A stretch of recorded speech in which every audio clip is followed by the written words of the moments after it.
अब नेक्स्ट हमने इंटरमीडिएट्स की वैल्यू कैलकुलेट करने के लिए तो इक्वेशन बना ली। नेक्स्ट अब हमारा क्या स्टेप है, हमें वो इक्वेशन चाहिए जिससे हम rate of electron transfer reaction calculate कर सकें। तो अब हम क्या करेंगे, जो हमारे पास इक्वेशन नंबर 7 आई थी, इस इक्वेशन नंबर 7 की जो हमारे पास बोथ साइड्स हैं इनको हम मल्टीप्लाई कर देंगे विद के डी।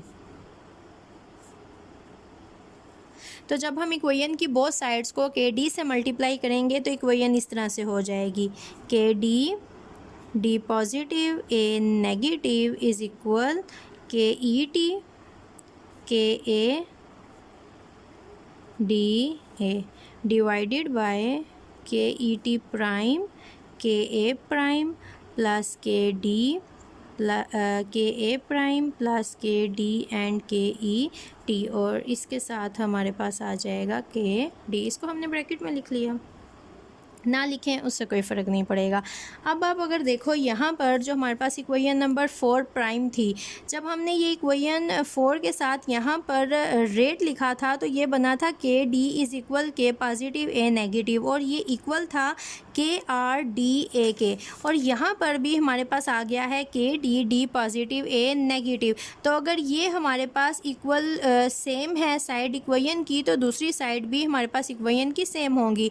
तो यहाँ पर हम इसको इस तरह से लिख सकते हैं, के R D A is equal के ई टी के ए डी ए के डी डिवाइडेड बाय के ई टी प्राइम के ए प्राइम प्लस के डी के ए prime plus K D K E T. अब यहाँ पर ये और ये जो कि इक्वेशन की बोथ साइड्स पे सेम हैं, तो ये दोनों कैंसिल हो जाएंगे और जो इक्वेशन हमारे पास बचेगी वो इस तरह से आएगी, के आर इज़ इक्वल के ई टी के ए के डी डिवाइडेड बाय के ई टी प्राइम के ए प्राइम प्लस के डी के ए prime plus K D K E T. ये हमारे पास आ गई इक्वेशन।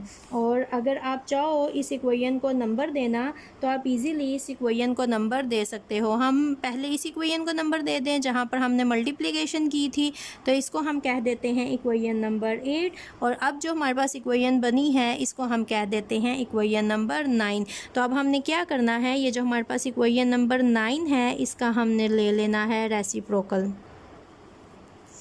रेसिप्रोकल लेने के बाद ये इक्वेशन हो जाएगी 1 बाय के आर इज़ इक्वल, ये भी हमारे पास रेसिप्रोकल में उल्ट, के ई टी प्राइम के ए प्राइम प्लस के डी के ए prime plus K D K E T divided by जो ऊपर था वो हमारे पास नीचे नॉमिनेटर डिनोमिनेटर हो जाएगा। तो ये हमारे पास आ गई इक्वेशन। अब हम क्या करेंगे, ये जो इक्वेशन हमारे पास बनी है ये हमारे पास यहाँ पर डिवाइड हो रहा है, तो हम इसको डिवाइड की फॉर्म में लिखेंगे, जो कि मैथ के अकॉर्डिंग हम इसको लिख सकते हैं, के ई टी प्राइम के ए प्राइम प्लस के डी के ए prime plus K D K E T. ये डिवाइड हो रहा है, यहाँ पर हमने डिवाइड का साइन लगाया और हमने इसको लिख लिया इन दी फॉर्म ऑफ डिवाइड। इस तरह से हमने लिख लिया। और इस तरह से हमने क्यों लिखा है, क्योंकि ये जो इक्वेशन का हमारे पास राइट हैंड साइड है, इक्वेशन के राइट हैंड साइड के न्यूमरेटर और डी न्यूमरेटर इन दोनों को हमने डिवाइड करना है विद के डी के ई टी। इस वैल्यू के साथ इस न्यूमरेटर और डी न्यूमरेटर इन दोनों को हम करेंगे डिवाइड। तो ये हमारे पास इस तरह से आएगा, 1 बाय के आर इज़ इक्वल के ई टी प्राइम के ए प्राइम प्लस के डी के ए prime plus K D K E T divided by K D K E T. यहाँ पर डिवाइड तो के ई टी के ए के D divided by K D K E T. अब के ई टी से कैंसिल और के डी से कैंसिल। अब ये जो के डी और के ई टी है ये इस वैल्यू को भी मिलेगा, इस वैल्यू को भी मिलेगा और इस वैल्यू को भी मिलेगा। तो हम इक्वेशन को ओपन करके लिख लेते हैं। तो जब हम इक्वेशन को ओपन करके लिखेंगे तो हमारे पास इस तरह से आएगा के ई टी प्राइम के ए prime divided by K D K E T plus K D के ए prime divided by K D K E T plus K D K E T divided by K D K E T. Divide में यहाँ पर हमारे पास बचा के ए, तो ये हमारे पास हो गया डिवाइड के ए। अब के डी के ई टी ये दोनों हमारे पास हो गए कैंसिल, इसकी जगह हमारे पास आ गया 1।